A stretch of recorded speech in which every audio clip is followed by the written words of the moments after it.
남아메리카의 국가 콜롬비아에는 한때 엄청난 돈을 벌어들이던 어떤 남성이 살고 있었습니다. 그는 가난한 집안에서 태어났지만 나중에는 세계 부자 순위에도 오르는 대단히 성공적인 인물이 되었습니다. 하지만 그는 평범한 부자가 아니었고 범죄를 이용해 부를 축적한 악당이었습니다. 오늘 소개할 괴인은 콜롬비아의 범죄자 파블로 에스코바르입니다.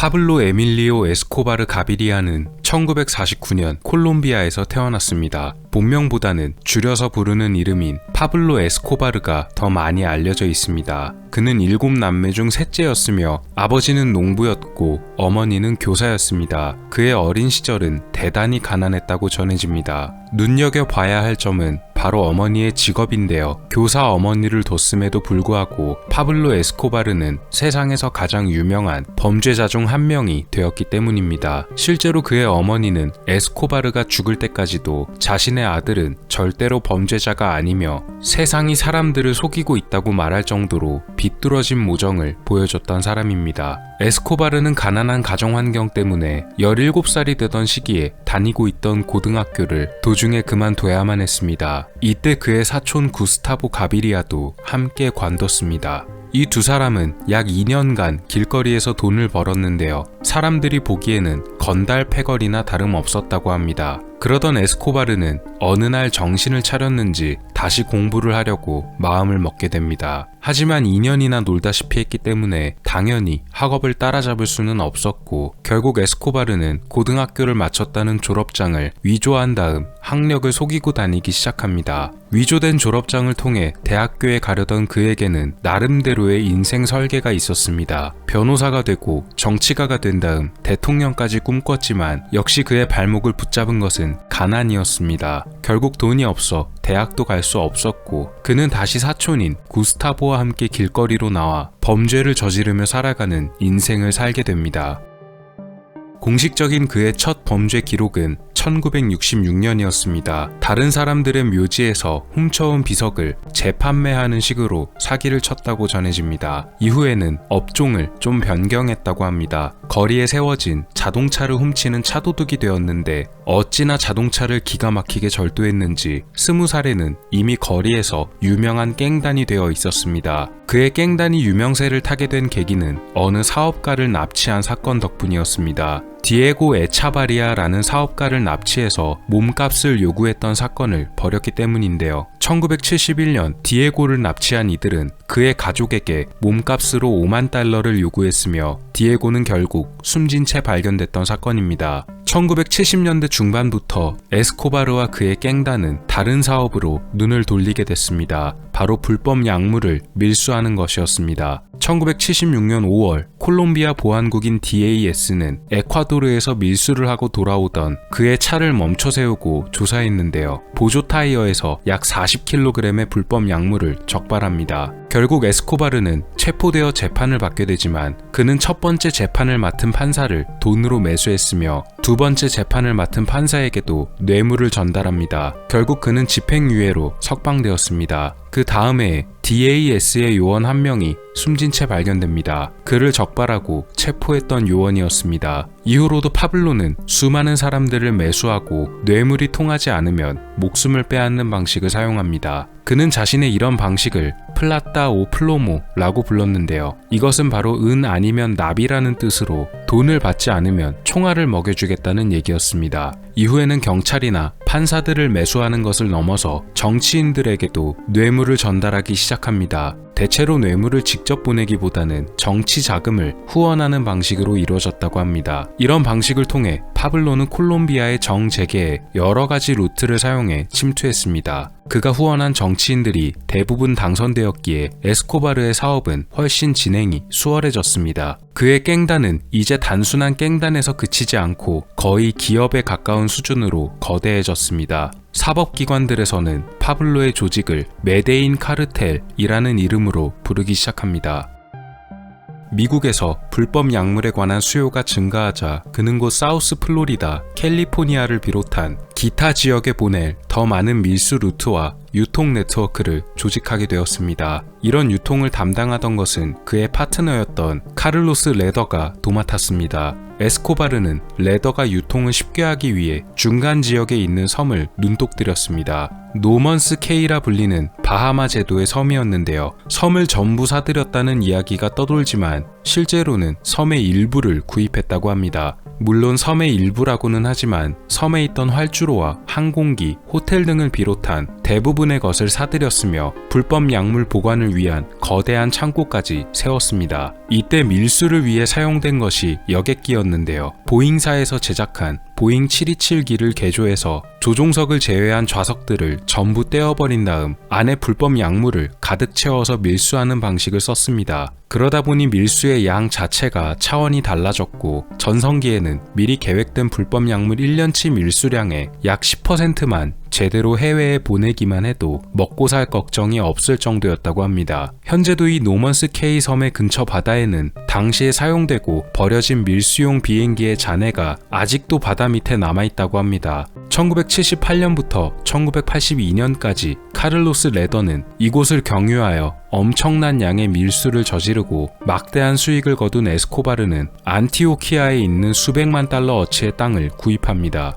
그리고 이곳에 자신의 대저택을 건축했는데요. 아시엔다 나폴레스라는 이름까지 붙였습니다. 대저택이라고 말하기에도 모자랄 정도로 거대한 규모를 자랑하는 리조트나 마찬가지였습니다. 이 아시엔다 나폴레스에는 여러 시설이 있었는데 기린과 타조, 심지어 코끼리 등이 포함된 동물원과 개인 비행기를 위한 공항 및 활주로, 그리고 카레이싱을 위한 경주 트랙까지 있었습니다. 게다가 당시 에스코바르가 얼마나 돈이 많았던지 그는 미국의 전설적인 마피아 중 한 명이었던 알 카포네가 타고 다니던 자동차를 사들여서 자신의 집에 전시해 놓기도 했다고 합니다. 한마디로 에스코바르가 축적한 재산의 규모가 어느 정도였는지 가늠할 수 있는 수준인데요. 에스코바르의 사망 이후 정부의 부지가 넘어갔고 이후에는 테마파크 등으로 운영되었다고 합니다. 불법 약물을 제조하는 이른바 공장의 직원들과 약물의 품질을 연구하는 연구소의 직원들 역시 엄청난 액수의 보수를 받아갔기 때문에 에스코바르에 대한 충성도가 높았다고 하는데요.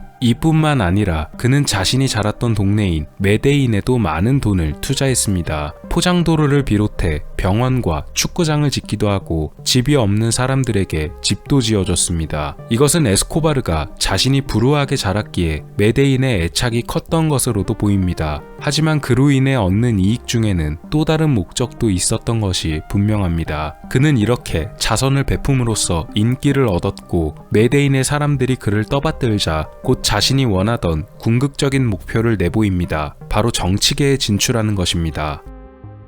에스코바르는 루이 카를로스 갈란이 이끌던 콜롬비아 자유당에 입당하였으며 1982년에 당선되어 성공적으로 의회에 들어갑니다. 빈민가에서 태어나 의원까지 된 그는 자수성가한 성공적인 인물로 유명해졌으며 언론 등지에서는 그를 로빈후드라고 부르기도 했습니다. 에스코바르는 한 인터뷰를 통해서 자신이 어떻게 재산을 모았는지 설명했는데요. 16살에 설립한 자전거 회사를 통해 성공했다는 말도 안 되는 대답을 내놨습니다. 그렇게 정치가가 된 에스코바르는 의회에 입성한 첫날부터 곤욕을 치르게 됩니다. 당시 법무부 장관이던 로드리고 라라 보니아가 그의 정체를 밝히며 범죄 행위를 비판한 것이었습니다. 그에 대한 폭로가 지속되자 더 이상 견딜 수 없던 자유당의 지도부와 루이 카를로스 갈란에 의해 에스코바르는 1984년 정계 은퇴를 선언하며 사실상 자유당에서 추방당해버렸습니다. 의회에서 정면으로 에스코바르에 대해 비판했던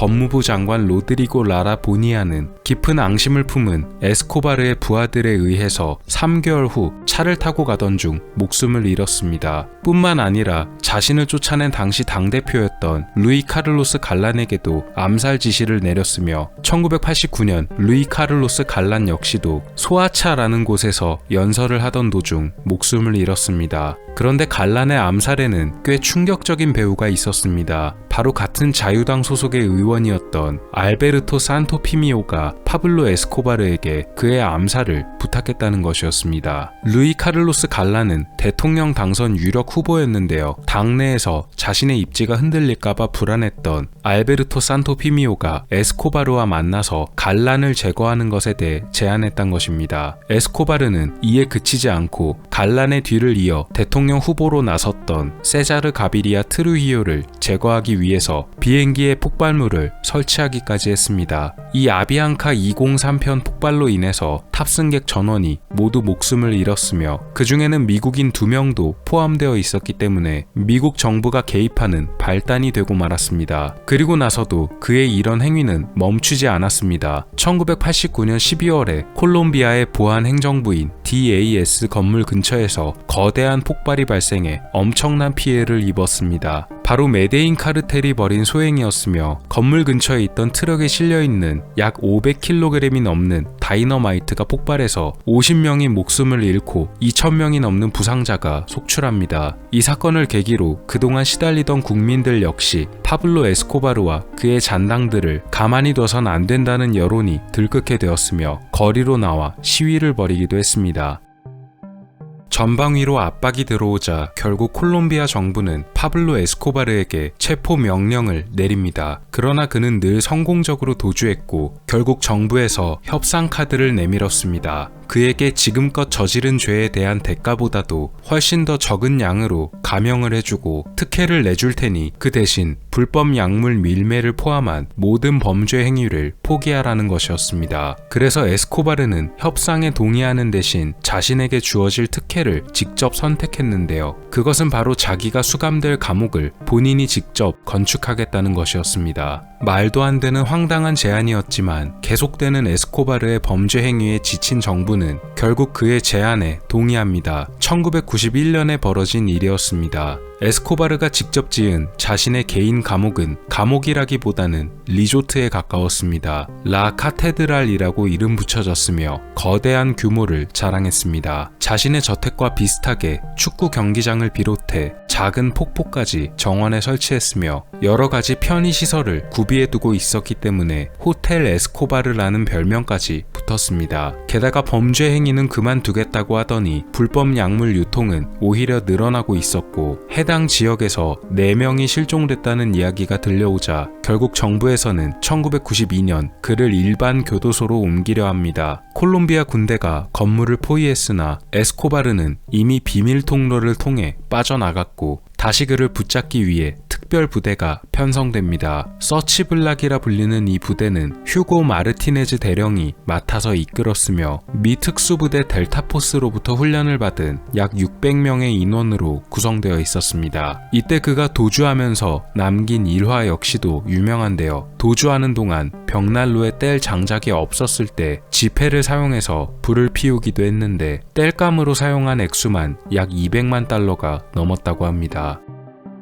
에스코바르는 붙잡히지 않기 위해 저항했지만 시간이 갈수록 상황은 그에게 불리해졌습니다. 그리고 그를 쫓는 특수부대보다도 더 무서운 존재들이 그를 방해하고 있었습니다. 바로 메데인 카르텔의 라이벌 조직이었던 칼리 카르텔 그리고 그들과 동맹을 맺은 조직들이었습니다. 이들은 에스코바르의 부하들을 납치한 뒤 고문해서 그가 도주하는 경로나 아지트를 알아냈는데요. 에스코바르가 도망 다니느라 정신이 없는 동안 칼리 카르텔에서는 서치블락 부대에 그의 부하들을 고문해서 알아낸 정보를 제공하고 또 자신들도 로스페페스라는 조직을 만들어서 에스코바르의 멤버들을 제거하고 다녔습니다. 정부와 군부대를 따돌리는 것도 어려운 상황에서 라이벌 조직까지 공격을 해왔기 때문에 에스코바르의 입지는 점점 확실히 줄어들었고 힘을 잃어버린 그는 결국 메데인에 숨어 지냈습니다. 그가 메데인에 베풀었던 것들 때문에 메데인의 주민들은 그를 철저히 숨겨주었고 이 덕분에 약 1년 이상 메데인의 빈민가 안에서 성공적으로 숨어 지낼 수 있던 것으로 보입니다. 이러는 동안에도 그는 가족들을 너무나 아꼈기에 특별히 만들어진 위성 전화기를 통해서 따로 떨어져 있는 자신의 가족들과 간간히 통화를 주고받았었다고 합니다. 여느 범죄자들이 두 개의 얼굴을 가지고 있듯이 에스코바르 역시도 가족에게만은 자상했다고 하는데요. 그의 아들은 어렸을 때 그의 아버지를 세상 누구보다도 좋은 사람으로 알고 있었다고 합니다. 1993년 12월 2일 그는 자신의 최후의 날에도 가족들과 위성전화로 통화를 하다가 추적 신호가 잡혀 위치가 발각되었고 곧 들이닥친 군부대와 경찰들에 대항했는데요. 옥상을 통해 다른 지붕으로 넘어가려던 그는 밖에서 대기하고 있던 병력에 의해 제압되었으며 결국 지붕 위에서 목숨을 잃게 됩니다. 이 사진이 바로 당시에 촬영되었던 에스코바르 사살 작전의 가장 유명한 순간입니다.